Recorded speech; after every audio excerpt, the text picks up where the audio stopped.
এখানে উপস্থিত সকলকে আমার আন্তরিক সালাম। আসসালামু আলাইকুম। আমার নাম রবিন খান। আমি এখন একটি কবিতা আবৃত্তি করব।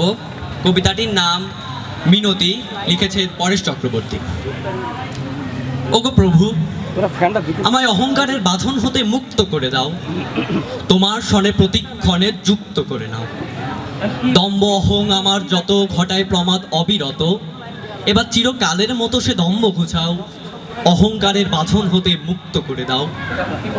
অহংকারে তোমায় না পাই, ব্যথায় ভরে হৃদয় সদাই, অহংকারে মেরে আমার এই ব্যথা জোড়াও, আমায় অহংকারের বাঁধন হতে মুক্ত করে দাও।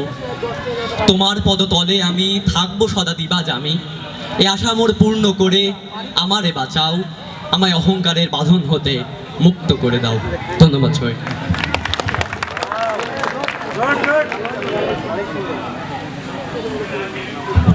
ধন্যবাদ রবিনকে অত্যন্ত সুন্দরভাবে উপস্থাপন করার জন্য।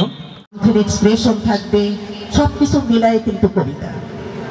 ধন্যবাদ অংশগ্রহণ করছো যারা, তাদেরকে আবারও ধন্যবাদ দিচ্ছি। আমার পরবর্তী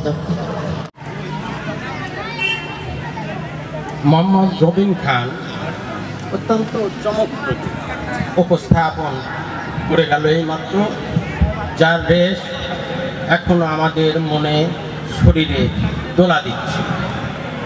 যার কবিতা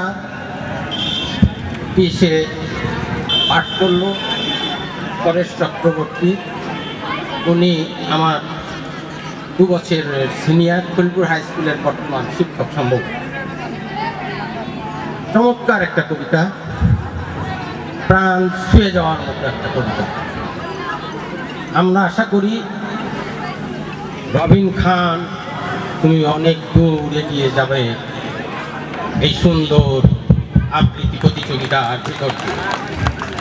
তোমার জন্য রইল অফুরন্ত শুভেচ্ছা। ধন্যবাদ।